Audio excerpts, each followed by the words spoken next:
দুশ্মন ধ্বংস করার সর্বশ্রেষ্ঠ পাওয়ারফুল এটি আমল।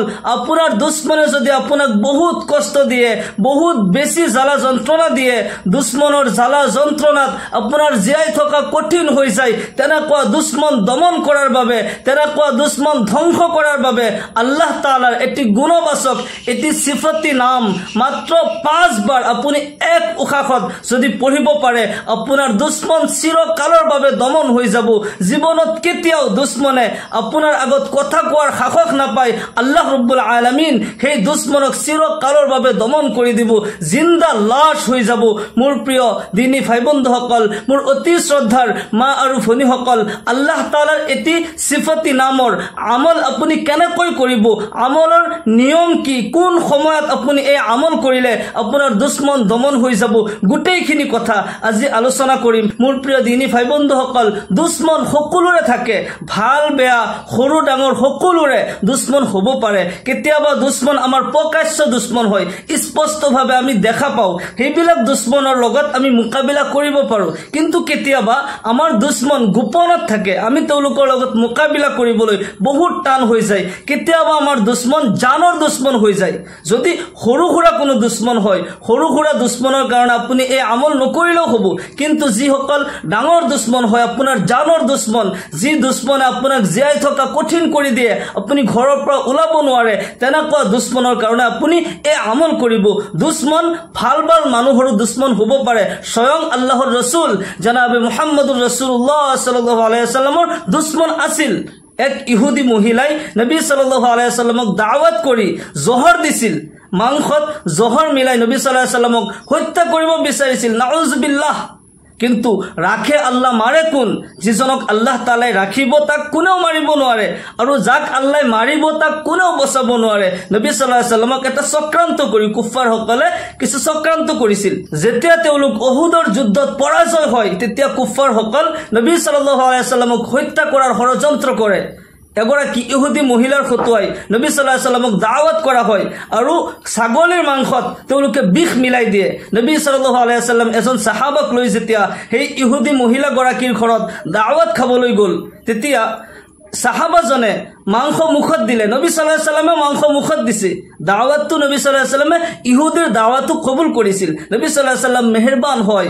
আল্লাহ তাআলাই কৈছে, ওমা আৰসালনাকা ইল্লা ৰাহমাতাল লিল আলামিন, হে নবী, আপোনাক এই বিশ্ব ব্ৰহ্মাণ্ডৰ ৰহমত স্বৰূপে মই প্ৰেৰণ কৰিছো। এই সকলো জগতৰ কাৰণে নবী ৰহমত হয়। সেই নবীকেই তেওঁলোকে হত্যাৰ ষড়যন্ত্ৰ কৰিছে। নবী সাল্লাল্লাহু আলাইহি ওয়াসাল্লামে নিজেও মাংস টুকুৰা মুখত দিছে। সাহাবাজনে যেতিয়া মাংস মুখত দিয়ে, মুখত দিয়াৰ লগে লগে ছটফট কৰা আৰম্ভ কৰিছে, মাটিত বাগৰি পৰিছে, জহৰৰ আসৰ গালিব আহি গৈছে। নবী সাল্লাল্লাহু আলাইহি ওয়াসাল্লামে নিজেও যেতিয়া মাংস টুকুৰা মুখত দিয়ে চুবাই থাকে, কিন্তু মাংস টুকুৰা ৰবট হৈ যায়। আল্লাহু আকবাৰ। ৰাখে আল্লাহ, মাৰে কোন? লগে লগে আল্লাহৰ পক্ষৰ পৰা হযৰত জিবৰাইল আলাইহিস সালাম হাজিৰ হৈ গ'ল আৰু আৰজ কৰিলে, ইয়া ৰাসূলুল্লাহ সাল্লাল্লাহু আলাইহি ওয়াসাল্লাম, আপুনি যি মাংস টুকুৰা মুখত দিছে তাৰ মাজত জহৰ আছে, আপুনি নাখাব। নবী সাল্লাল্লাহু আলাইহি ওয়াসাল্লাম মাংস টুকুৰা মুখৰ পৰা ওলাই দিলে, আৰু লগে লগে সেই ইহুদি মহিলাগৰাকীক গ্ৰেপ্তাৰ কৰা হ'ল। যেতিয়া খুদপুছ কৰা হয়, তেতিয়া গোটেই আদি গুৰি কিছুমান কুফাৰ ওলাইছে, তেওঁলোকে ষড়যন্ত্ৰ কৰিছিল, আচলতে নবী সাল্লাল্লাহু আলাইহি ওয়াসাল্লামক হত্যা কৰিব বিচাৰিছিল, তেওঁলোকক গ্ৰেপ্তাৰ কৰা হ'ল। মোৰ প্ৰিয় দিনী ভাই বন্ধুসকল, মানুহে নবীৰ লগত দুশ্মনী কৰা এৰি দিয়া নাই। কিলা ইন্নাল ইলাহা যু ওয়ালাদিন, কিলা ইন্নাৰ ৰাসূল قد কাহানা মা নাজাল্লাহু ওয়াৰ ৰাসূল মাআন মিন লিসানিল ওয়াৰা ফাকাইফা আনা। কিছুমান মানুহেতো আল্লাহকো আল্লাহৰ বেটা থাকা বুলি কৈছে, নবীকো কাহিন জাদুকৰ বুলি কৈছে। যিসকল মানুহৰ চক্ৰান্তৰ পৰা, মানুহৰ জুবানৰ পৰা আল্লাহ আৰু আল্লাহৰ ৰাসূল নাজাত পোৱা নাই, আপুনি মই কেনেকৈ নাজাত পাম? মানুহে আল্লাহকো গালি দিছে, নবীকো গালি দিছে, নবীৰ লগতো দুশ্মনী কৰিছে। আপুনি মই কোন? আমিতো সাধাৰণ মানুহ, আমাৰ লগতো দুশ্মনী মানুহে কৰিব পাৰে। কেতিয়াবা আমি কাৰোবাৰ লগত বেয়া ব্যৱহাৰ কৰাৰ কাৰণে, কাৰোবাৰ ক্ষতি কৰাৰ কাৰণে আমাৰ দুশ্মন হয়। কেতিয়াবা আমি কাৰোবাৰ একোৱে ক্ষতি নকৰোঁ, কিন্তু তথাপিও আমাৰ জানৰ দুশ্মন হৈ যায়। মানুহে কাৰোবাৰ ভাল দেখিবলৈ নিবিচাৰে। যেতিয়া আপোনাৰ দুশ্মন জানৰ দুশ্মন হৈ যায়, যেতিয়া দুশ্মনে আপোনাক জিনা হাৰাম কৰি দিয়ে, তেনেকুৱা দুশ্মনৰ কাৰণে আপুনি আল্লাহ তাআলাৰ এই সিফতি নাম এক উশাহত মাত্ৰ 5 বাৰ পঢ়িব নিয়মটো মই ধুনীয়াকৈ কৈ দিম আল্লাহ তাআলাৰ যিকোনো সিফাতি নামৰ আমি যদি সহায় বিচাৰো আল্লাহ ৰাব্বুল আলামিন আমাক নিশ্চয় সহায় কৰিব উলামা সকলে লিখিছে আল্লাহ তাআলা মানুহক 99 ধৰণৰ পেৰেশানি 99 ধৰণৰ বিপদ আপদ দিয়ে আৰু আল্লাহ তাআলাৰ 99টা সিফাতি নাম আছে ওয়ালিল্লাহিল আসমাউল হুসনা ফাদউহু বিহা আল্লাহ তাআলাৰ গুণবাচক বহুত ভাল ভাল নাম আছে তোমালোকে আল্লাহৰ সেই সিফাতি নামৰ উসিলা লৈ আল্লাহ তাআলাৰ ওচৰত দোয়া কৰা আল্লাহ তাআলা নিশ্চয় কবুল কৰিব বিপদৰ পৰা মুক্তি দান কৰিব পেৰেশানি আল্লাহ তাআলা হল কৰি দিব যি বিপদত পৰি যি নামেৰে আল্লাহ তাআলাক মাতিলে আল্লাহ তাআলা উদ্ধাৰ কৰে সেই নাম আমি জানিব লাগিব সেই মতে আল্লাহ তাআলাক যদি আমি মাতিব পাৰো আল্লাহ তাআলা নিশ্চয় নিশ্চয় শুনিব আমাক সেই বিপদৰ পৰা নিশ্চয়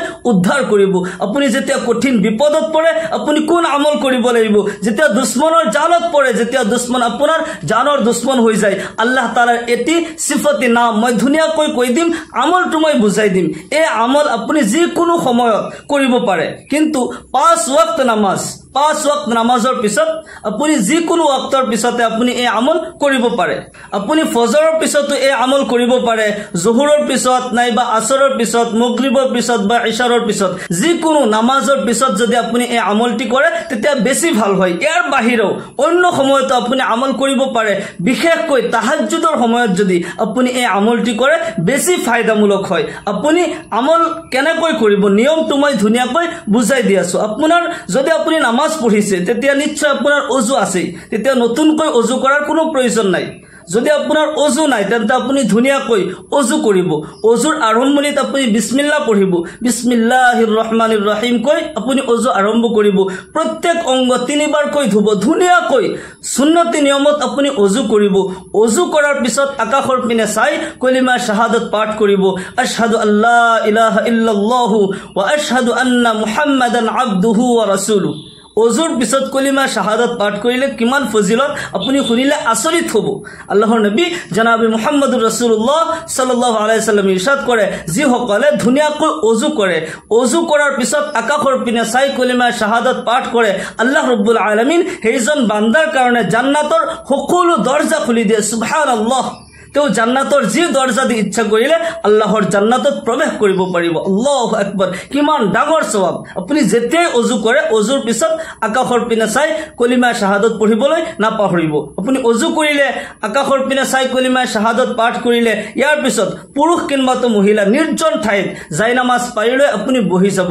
যদি পাৰে 2 ৰাকাত সালাতুল হাজতৰ নামাজ আপুনি পঢ়ি ল'ব পাৰে বেছি ভাল হয় আপুনি নফল নামাজৰ নিয়ত কৰিব মই আল্লাহৰ ওয়াস্তে 2 ৰাকাত হাজতৰ নামাজ পঢ়ি আছো আল্লাহু আকবাৰ এনেকৈ নিয়ত কৰিলে হৈ যাব আৰবিত যদি নিয়ত কৰে নাৱাইতু আন উসাল্লি লিল্লাহি তাআলা রাকাতাই সালাতিল হাজা নফলি মুতাওয়াজ্জিহান ইলা জিহাতিল কাবাতিশ শরীফাতি আল্লাহু আকবার এনেকৈ নিয়ত কৰি যিকোনো সূৰা দে আপুনি 2 ৰাকাত নামাজ প্ৰথমতে পঢ়ি লব নামাজ নপঢ়িও আপুনি আমল কৰিব পাৰে কিন্তু নামাজ পঢ়ি আমল কৰিলে বেছি সওয়াব হয় আৰু যদি ফৰজ নামাজ পঢ়ি পেলাই ওয়াক্তৰ নামাজ পঢ়ি পেলাই আমল কৰিছে তেন্তে সালাতুল হাজতৰ নামাজটো নপঢ়িলেও কথা নাই আপুনি ওয়াক্তৰ নামাজটো পঢ়িছেই আপুনি বহি যাব নামাজৰ পিছত বহি যাব বহি এই ঠাইত বহি আপুনি সৰ্বপ্ৰথম 3 বাৰ দুৰুদে ইব্ৰাহিম পঢ়িব দুৰুদে ইব্ৰাহিম আমি যেটো দুৰুদ নামাজত পঢ়ো আল্লাহুম্মা সাল্লি আলা মুহাম্মাদ ওয়া আলা আলি মুহাম্মাদ কামা সাল্লাইতা আলা ইব্রাহিম ওয়া আলা আলি ইব্রাহিম ইন্নাকা হামিদুম মাজিদ আল্লাহুম্মা বারিক আলা মুহাম্মাদ ওয়া আলা আলি মুহাম্মাদ কামা বারাকতা আলা ইব্রাহিম وعلى آل إبراهيم إنك حميد مجيد 3 বাৰ দুৰূদ শৰীফ পঢ়িলে ইয়াৰ পিছত 3 বাৰ ইস্তিগফাৰ পঢ়িব আস্তাগফিৰুল্লাহাল্লাযী লা ইলাহা ইল্লা হুৱাল হাইয়ুল কাইয়্যুম ওয়া আতুবু ইলাই এই ইস্তিগফাৰ নাজানিলে আপুনি শৰ্ট এটি ইস্তিগফাৰ আস্তাগফিৰুল্লাহ আস্তাগফিৰুল্লাহ আস্তাগফিৰুল্লাহ 3 বাৰ পঢ়িব ইয়াৰ পিছত আপুনি এক উশাহত 5 বাৰ আল্লাহৰ এই সিফাতি নাম আপুনি পঢ়িব লাগিব আপুনি ধ্যান কৰিব ইয়াৰ আগতে আপুনি ধ্যান কৰিব ইয়া আল্লাহ অমুক মোৰ দুশ্মন হয় অমুক দুশ্মনৰ কাৰণে মই জিয়াই থকা টান হৈ গৈছে ইয়া আল্লাহ তুমি অমুক দুশ্মনক দমন কৰি দিয়া আল্লাহ তাআলাৰ এই সিফাতি নাম আপুনি 5 বাৰ পঢ়িব ইয়া কাহাৰু এক উশাহত আপুনি এনেকৈ পঢ়িব ইয়া কাহাৰু ইয়া কাহাৰু ইয়া কাহাৰু ইয়া কাহাৰু ইয়া কাহাৰু এনেকৈ এক উশাহত আপুনি 5 বাৰ পঢ়িব লাগিব। ইয়া কাহাৰু, আল কাহাৰ নামৰ অৰ্থ হৈছে কঠিন। আল্লাহ ৰব্বুল আলামিন কিয়ামতৰ দিনাখন এই ৰূপ ধাৰণ কৰিব, আল কাহাৰ নামৰ ৰূপ ধাৰণ কৰিব। সেইদিনা সকলোৰে কাৰণে আল্লাহ তাআলা কঠিন হৈ যাব। সেইদিনা সহি আৰু শুদ্ধ বিচাৰ হ'ব। আল্লাহ তাআলা সেইদিনা ঘোষণা কৰিব, লিমানিল মুলকুল ইয়াউম লিল্লাহিল ওয়াহিদিল কাহাৰ, লিমানিল মুলকুল ইয়াউম লিল্লাহিল ওয়াহিদিল কাহাৰ। আজি কাৰ ৰাজত্ব হয়? দুনিয়াৰ যিসকল ৰজা বাদশাহ আছিলা, যিসকলে মানুহৰ ওপৰত জুলুম অত্যাচাৰ কৰিছা, আজি তোমালোকৰ কঠিন শাস্তি হ'ব। লিল্লাহিল ওয়াহিদিল কাহাৰ। আজি একমাত্ৰ আল্লাহ ৰব্বুল আলামিনৰ যিজন আটাইতকৈ গালিব হয়, সকলোৰে ওপৰত হয়, সৰ্বশক্তিমান হয়, সেইজন আল্লাহ ৰব্বুল আলামিনৰ আজি ৰাজত্ব হয়। আজি ৰাজত্ব একমাত্ৰ আল্লাহৰ হয়। আল্লাহ তাআলা সিদিনা কাহাৰ নামৰ ৰূপ ধাৰণ কৰিব। এই কাহাৰ নামৰ আপুনি যদি 5 বাৰ আপুনি পঢ়িব পাৰে, আপুনি যি নিয়মত আমলটো কৈ দিছো, যদি আপুনি এই নিয়মত আপুনি আমল কৰিব পাৰে, আল্লাহ ৰব্বুল আলামিন আপোনাৰ দুশ্মনক চিৰকালৰ কাৰণে দমন কৰি দিব। জীৱনত কেতিয়াও আপোনাৰ দুশ্মনে আপোনাৰ আগত থিয় হ'ব নোৱাৰে। আল্লাহ ৰব্বুল আলামিন উচিত শিক্ষা দিব, কাৰণ আল্লাহ ৰব্বুল আলামিন কাহাৰ হয়। আল্লাহৰ কাহাৰ নামেৰে আপুনি যদি মাতিব পাৰে, সহিভাৱে যদি আমল কৰিব পাৰে, ইনশাআল্লাহ আপুনি ফলাফল লাভ কৰিব। আল্লাহ তাআলা 100% আপোনাৰ শত্ৰুক দমন কৰি দিব। মোৰ প্ৰিয় দিনী ভাই বন্ধুসকল, মনত ৰাখিব, সৰু সুৰা দুশ্মনৰ কাৰণে আপুনি এই আমল নকৰিব। আপুনিতো বিচাৰ আল্লাহৰ ওচৰত দিব। গতিকে যদি আপোনাৰ দুশ্মন বহুত ডাঙৰ হয়, বহুত নিৰ্যাতন কৰিছে, তেনেকুৱা দুশ্মনৰ কাৰণে আপুনি এই আমল কৰি 5 বাৰ যেতিয়া আল্লাহ তাআলাৰ এই গুণবাচক নাম আপুনি পঢ়িলে, এক উশাহত আপুনি 5 বাৰ পঢ়াৰ পিছত আকৌ 3 বাৰ আপুনি দুৰুদ শৰীফ পঢ়িব। আল্লাহুম্মা সাল্লি আলা মুহাম্মাদি ওয়া আলা আলি মুহাম্মাদ কামা সাল্লাইতা আলা ইব্রাহিম ওয়া আলা আলি ইব্রাহিম ইন্নাকা হামিদুম মাজিদ। আল্লাহুম্মা বারিক আলা মুহাম্মাদ ওয়া আলা আলি মুহাম্মাদ কামা বারাকতা আলা ইব্রাহিম ওয়া আলা আলি ইব্রাহিম ইন্নাকা হামিদুম মাজিদ। 3 বাৰ আকৌ যেতিয়া দুৰুদ শৰীফ পঢ়িলে, ইয়াৰ পিছত আপুনি হাত তুলি আল্লাহ ৰব্বুল আলামিনৰ ওচৰত দুআ কৰিব। ইয়া আল্লাহ, অমুক দুশ্মন হয়, অমুক দুশ্মনৰ কাৰণে মোৰ জীয়াই থকা কঠিন হৈ গৈছে। ইয়া আল্লাহ, অমুক দুশ্মনক তুমি দমন কৰি দিয়া। ইয়া আল্লাহ, তোমাৰ ওচৰত বিচাৰ দিলো। ইয়া আল্লাহ, তুমি বিচাৰ কৰা। ইয়া আল্লাহ, তুমি সৰ্বশক্তিমান হয়। ইয়া আল্লাহ, তুমি কাহাৰ হয়। ইয়া আল্লাহ, তুমি কঠিন শাস্তি দিয়া, মোৰ দুশ্মনক তুমি দমন কৰি দিয়া, তুমি সেই দুশ্মনক তুমি হিদায়ত দিয়া। আল্লাহ তাআলাৰ ওচৰত যেতিয়া আপুনি দুআ কৰিব, এই আমল সঠিক নিয়মত কৰিব, আল্লাহ তাআলা নিশ্চয় নিশ্চয় এই সিফতি নামৰ উচিলাই আপোনাক সেই বিপদৰ পৰা উদ্ধাৰ কৰিব। আপোনাক দুশ্মনৰ নিৰ্যাতনৰ পৰা আল্লাহ ৰব্বুল আলামিন আপোনাক মুক্তি দান কৰিব। আল্লাহ ৰব্বুল আলামিন আমাক সকলোকে তামাম কিসমৰ দুশ্মনৰ দুশ্মনীৰ পৰা আমাক হেফাজত কৰক। আমাক সকলোকে দ্বীনৰ সহি সমজ দান কৰক। সকলোকে আল্লাহুম্মা আমিন। ওয়া আখিৰু দাওয়ানা আনিল হামদুলিল্লাহি ৰাব্বিল আলামিন। আসসালামু আলাইকুম ওয়া ৰাহমাতুল্লাহি ওয়া বাৰাকাতুহু।